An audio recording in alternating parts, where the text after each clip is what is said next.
guys, it's Sienna, and today I'm joined by the lovely boyfriend. Hello. Introduce yourself. Hello, my name is Min. Some of you guys figured that out already. We wanted to film a video about doing long distance because right now we might be in one country and seeing each other every single day. But for 2 years, we actually had to do long distance, and we had a lot of ups and downs in our relationship, especially when we were doing long distance. So we're gonna get into that. So for those of you that are considering doing long distance or in a long distance relationship currently, then I suggest you watch the full video because we're gonna get real with our experiences. Every single couple is different. We're just gonna give some tips and talk about our experiences. Just a little backstory. So we met in Toronto, Canada. He's from Toronto and we met in Toronto, Canada. We never thought about doing long distance. Like, I thought I would live there for the rest of my life and I would never return back to Korea. But because of COVID, I had to come back. Our relationship really went through a hardship during that time because not only did I leave, but I didn't know when I was gonna come back. So we had to do long distance for 2 years, and I was in Korea and he was still in Toronto. So it wasn't like we could get on a flight anytime and see each other, especially with Corona. And the time difference was really rough too. Let's start with some tips. I'm gonna start, or you start? You start. Okay. My first tip that I have is always texting each other good morning and good night. To me, honestly, in the beginning, I had a pretty hard time with communication in general. I didn't really see a need to be communicating like every single day. If I was leaving, let's say it was morning for me, my day was just starting, but then he was going to sleep. So I didn't feel a need to update him while he was asleep. Oh, I'm gonna go out with my friends, and then, oh, we're having dinner, and then I just got home, I'm just gonna get changed, I'm gonna shower, and then he's gonna wake up with like all these updates about my life. He made it very clear that he wanted that and he wanted to know where I was at, even though he was asleep. Good morning and good night text took me a while to like make that a habit, but after a while I actually Googled some tips on how to make a long distance relationship work, and literally the first tip that I saw on Google was send each other good morning and good night text, because it lets the other person know that I'm still thinking about you, and even if you're located in a whole different time zone, then it's still good to check up on each other and be like, oh yeah, like I just woke up. And I feel like that is a crucial thing to make that a habit, because if you lose that, then I think with communication it might get a little bit difficult. Because if you don't give the person updates and stuff like that about their lives, then you're not really connected. If you just say good morning, you do a whole different conversation. You only say like, oh yeah, I did this with my friend, I did that with my friend. And it doesn't feel like your partner is a part of your life. Oh yeah, that's true. Which is another reason, because you used to be like, morning, and I'd be like, oh, what are you doing today? You'd be like, stuff. Yeah, because I didn't feel the need to be like, I'm like, okay, like it's not like you're gonna come, but I get it now. Yeah. Because I appreciated it when you started doing that, and then I was like, I always did it. You yeah. And then I was like, oh, and then we got into a huge argument. He was like, this is why I always make sure that you're updated on my life, and I was like, okay.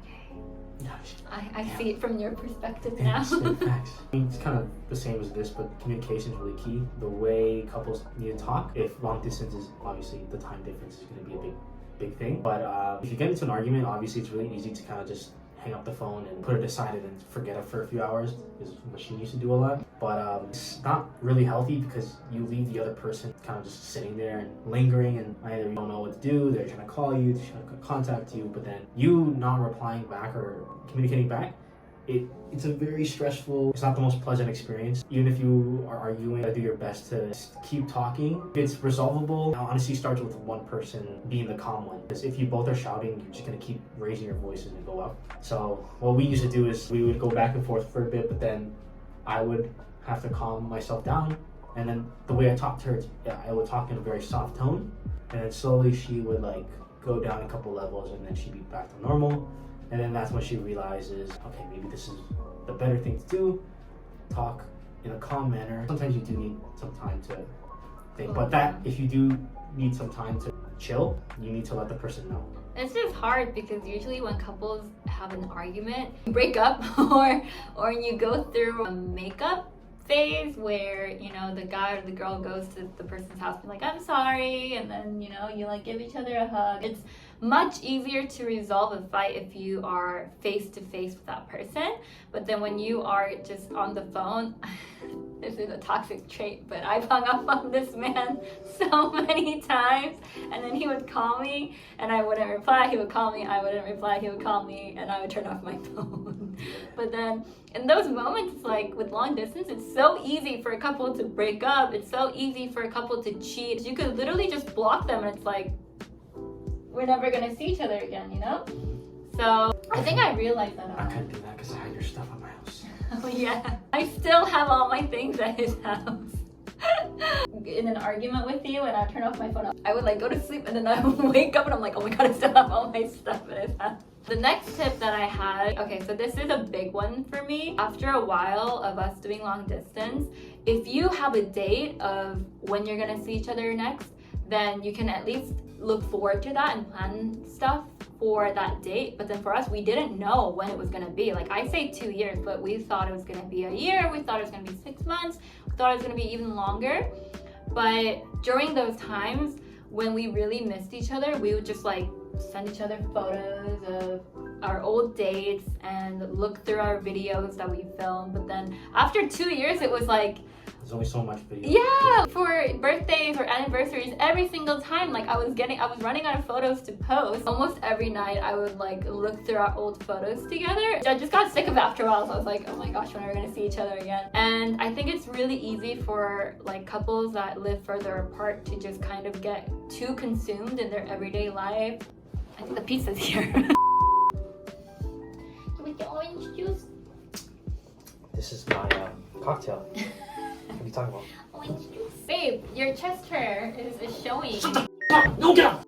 Alright, so we took a little pizza break and now we're back. Where was I? With long distance relationships, we tend to hold on to a lot of the past memories, and after a while it can get kind of sad and all your friends are going on trips and they're going on dates and you're stuck at home and your idea of a date is just picking up a FaceTime call and talking to each other, if you can even get them to call you for a bit longer than like 30 minutes. A big suggestion that really took our long distance relationship to like the next level was we planned date nights. So we would ask each other like, hey, are you free this Friday? And we'll set a time, and that would be like the date time. So we would go on like a Zoom call. We would watch a movie together through what was that? Scener, yeah. Explain to them what Scener is. Scener is basically a platform where if you log in at the same time and you play a movie at the same time, no matter where you are in the world, you can watch the movie together. You know, it's really hard for when you're watching a movie with your friends. It sounds easy, like we'll just play it at the same time, but it's really hard to time that right. Through Scener, we were able to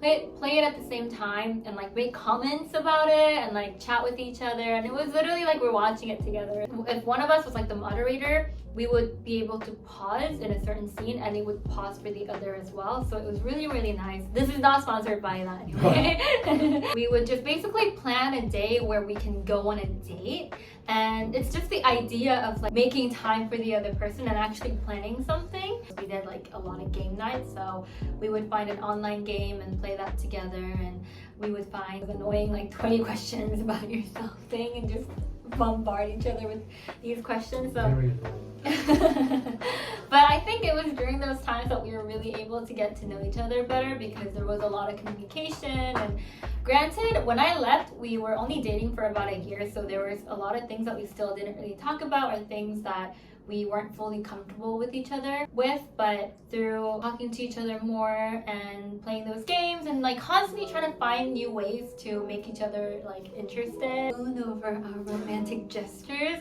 I think that was really fun, and you get to like kind of show off your creative side a little bit. One time he made me he picked up the phone and he was holding this A4 piece of paper and it had like fun date night, and he had little stick figures. It was so cute. I'm trying to draw something.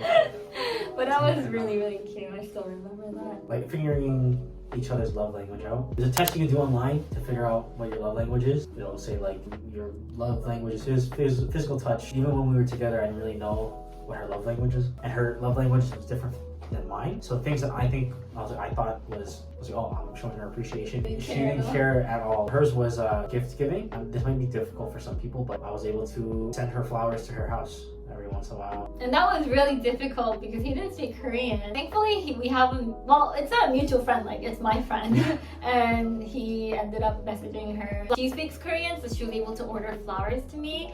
But I feel like it's difficult when the other person lives in a place where they don't speak English and you want to order something for them, especially something like flowers. You need to find a good organization. Something that's local over there. Hopefully they have a website, and then whatever, translate it. I sent her flowers, and then we also did care packages. It's fun for her birthday and Christmas, stuff like that. I would put some stuff in there, and then he got me false lashes and Cheetos, and I got him a lot of Korean snacks. That was actually really sweet. Yeah, so like fun little gifts, and then because you don't get a lot of excitement doing long distance, like sure. There's no exciting things. But then I remember when the package come, I would be like, oh my god. Yeah. When you're expecting a package of yeah. stuff, that's when it's more exciting. We did a lot of care packages, but it did get pretty pricey. You kind of touched on 2 subjects at once. Yeah. Okay. Next tip that I have for you guys doing long distance. Sorry. Oh, that's very comfortable. Yeah. The next tip that I have for you guys when doing long distance is definitely figuring each other's time zones, which is pretty self-explanatory. If you have a big time difference, it does get in the way of a lot of different things. I had many different jobs during our long distance, so it was harder sometimes to find a time to talk when I had a busier day. We were studying from home, but because they couldn't let me do.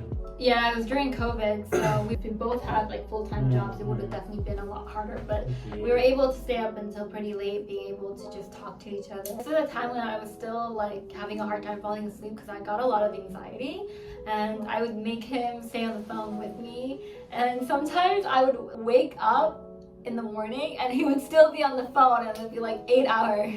But yeah, figuring each other's time zones and actually setting a time for you to call and making that more of a routine, I think is very, very crucial. In the beginning, it was definitely hard. He did not like talking on the phone in the beginning, and I was... Because you kept making me. And when you make me, I didn't want to do it. He's just a little kid, a brat. He's just a brat. With that long distance, it's like if you don't have phone calls, if you don't have text messages, you have nothing. So it's very important to make time for each other and to be able to call them and just talk about their days and all that stuff with them. And for us, we were very lucky in the sense that we were able to stay up until pretty late at night talking to each other. I think that saved our relationship as well. Do you think doing long distance was harder than you thought or easier than you thought? It was harder at first just because how difficult you were, but then once you got on board, it was pretty easy. I'd say the last year was pretty easy. Yeah. Like, it was pretty enjoyable, but then the first year, like, you were an absolute... Why? What's the opposite of an angel? Like, every day she'd be like, I want violence. I think for me, doing long distance in the beginning was pretty hard. But it wasn't as hard because so many people would be like, oh, how can you do long distance? I had a couple of friends that were doing long distance, and then they eventually ended up all breaking up. So they were like, how are you guys able to do it? But then for me, it's like, I made it hard. And I agree that we did have really difficult moments, but I feel like it wasn't as hard as people made it seem. We have to do long distance again because he's not moving here permanently. Obviously, I'm gonna miss him and stuff, but then when I think back to us doing long distance, it wasn't like the end of the world. I feel like during that time, we were able to grow in our own way, and I'm someone that gets attached very easily. So I think for me to come to Korea and take some time to work on myself was really, really helpful for me and for us in the long run when it comes to our relationship. So a lot of people say like long distance is so hard, but then I feel like if you find the right person, it's all worth it, and it's not that hard because you're going towards the same goal in life. It's just to like stay with each other and to see each other again. So if you try to keep that in mind, and if both of you are on the same terms, and it's not as bad. Obviously it's gonna be hard, but it's not as bad. I had this conversation many times, and I feel like if we were people always needed to be with each other, or we wanted to like experiment in our early 20s. We're still in our early 20s, so I feel like it's kind of difficult for you to be in a 2-year like long distance relationship. So I had a lot of guys too that would be like, oh, like, isn't it such a waste of your most beautiful time of your life to be in a long distance relationship? And then I would get really offended by that. Why is that a waste? You know what I mean? Like, they think I need to be like using my body. Like, what does that mean? Like, I would get so offended, and they would always tell me like, oh, you need to, you know, date around, or you need to find someone that you can actually be with, and you're so young, you're so beautiful. I never doubted doing long distance. It is what it is. I knew that I wanted to be with him, and if I had to do long distance, then it sucks, but like I was gonna do it. There was no like, okay, let's just break up then. Even though I broke up with you a couple times. Yeah, a lot of girls come up to me like, oh, your girlfriend stole my bag. Oh, she must not love you. You say that until you realize it's true. I know it's not true. Honestly, at the end of the day, 100% communication. Yeah. So, I You mean, don't really have anything else. really comparing how she was when we were dating in person versus now, like she's way better with communicating. A lot of things, like she'd get bottled up and then she would just never tell me, and then she'd lash out at me. But then now it's like when something's bothering her, like when I ask her, she still does take a while to tell me, but she does still tell me at the end of the day what's going on. I think it's fun. I think it's worth it if you find the right person. Obviously, if you find the wrong person, they're out here cheating all the time, then break up with that person, you know? Break up with that person. But what are you doing? Someone's gonna comment like, oh my god, I remember him now. He was at that club. This your man? I start getting all the tea mentions in my TikTok. Wait. I know that. And there's like receipts. Oh god. Please tag me if you've seen this man before. Imagine. But then it's like this random ass like Asian guys that look like me. But we'll keep you guys updated because She might leave me. we're gonna have to, no, because we have to do long distance again, Oh, so oh. we'll see. I might leave her, you know what I'm saying? We might leave each other. I might make a video after a year. This is why I hate long distance. No, this is Jimmy upset. So that concludes the end of our video. I also did get a lot of comments from you guys saying that you want to hear his version of his experience in Korea. That concludes the long distance relationship video. I hope you guys found it very helpful. And let me know if you guys have any other questions down in the comments below. I will link my Instagram and my TikTok down below so you guys can follow or check that out as well. Don't forget to leave a like and subscribe to my channel if you want to, and I'll see you guys next time. Bye! Okay, bye! Bye. Bye! You gotta say in the voice. No, bye. Bye! Say it! No, No, bye. say it! Adios.